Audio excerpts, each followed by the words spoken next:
All right, we've passed over the 1 month threshold of owning this Factory 5 Mark 5 Roadster. I've encountered my first hurdle, bought a new tool, and yeah, I got a little bit more progress going on this week. So let's talk about it real quick, shall we? Okay, first things first, let's talk rear suspension. So it doesn't look a whole lot further than the last video. And I assure you there's a reason for that. So I decided to install the stabilizer bars and found a few issues. So if you know anything about the Factory 5 Roadster, for the Mark 5 they went to these forged control arms, replacing the old steel control arms that used to be on this, or still are on the Mark 4. But when they did so, obviously when you go to forged aluminum, right, they had to thicken up these clevis joints, and I think when they thickened them up, they didn't increase the bolt length. So you can see here, there's no bolt hanging out of that nut. So I had to go buy some new bolts. So for stabilizer bar, I needed a 3-inch bolt.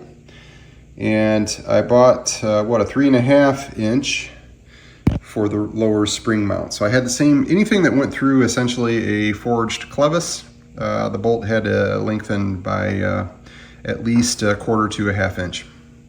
For the front suspension, same basic story. I installed the stabilizer bar, and when I got down to the lower control arm, it's a little tough to see, sorry by the angle, but you can tell where the hind joint is going in. I got the longer bolt on it, so they spec out a 3 1/4 inch, 1/2 inch bolt.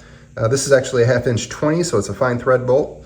Yeah, there's no threads hanging out of that hind joint, so to get the nut on there is going to be impossible. I had to go to a 4 inch, 1/2 inch 20 bolt. So if you're watching this and you're building a Mark 5, expect that this is probably going to be something you're going to have to face in your kit initially until they revise the length of the bolts. Next up is the fuel tank. This was the last of the big boxes that I had taking up a lot of room in the garage. So I decided to, while I was waiting for some answers from Factory 5 and needed to go out and buy some bolts anyways, I said, well, let's tackle the fuel tank, get it installed.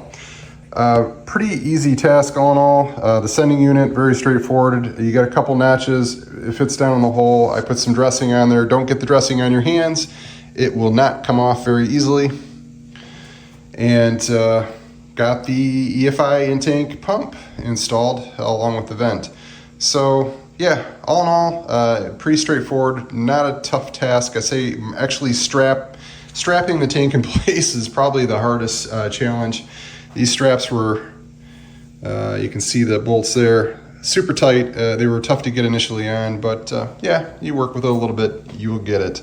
Had a little bit of an issue on the eyelets around the straps. They are a little bit undersized for the, I think a 3/8 bolt is what went through those. So I had to open them up, and of course in the process chipped the strap a little bit, so I'll have to touch that up with a little paint. Fuel filler, again, pretty straightforward.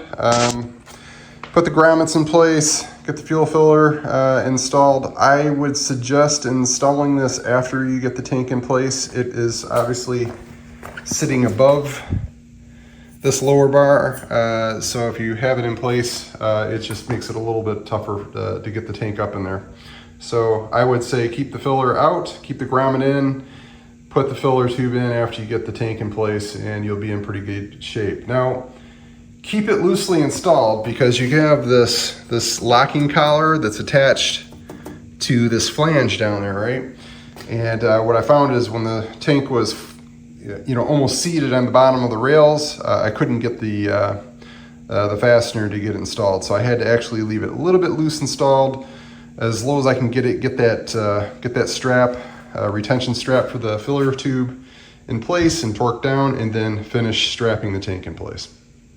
Probably the elephant in the room is the fact that my stabilizer bar is not connected to the frame. So unlike the front stabilizer bar, which has a dedicated frame welded bracket on there. This one is actually a bolted on bracket. It's going to bolt onto the, a little tough to see, but the lower, it's a little tough.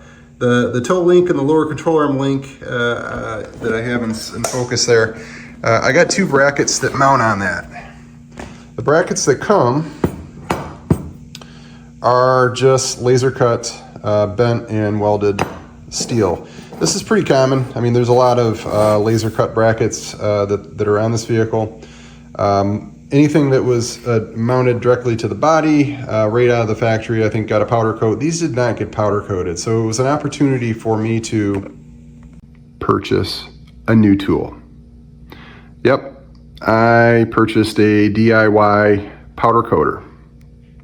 All right, here we are. I've had a day of powder coating. For those of you that aren't terribly familiar with how powder coating works, essentially you ground out this part, you charge some particles that are found inside of this gun, right? So it charges the particles on the way out, they attract themselves to the part, then you in turn put the part inside some type of device used for cooking it. And in this case, I got a full kit, so it's got the oven that came with it. Essentially is a toaster oven, but it's really made for doing powder coating.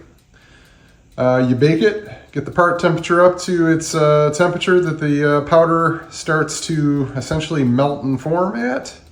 And then you cure it for about 15 or 20 minutes, whatever it calls out for the powder. And then at the end of the day, and this is what you get.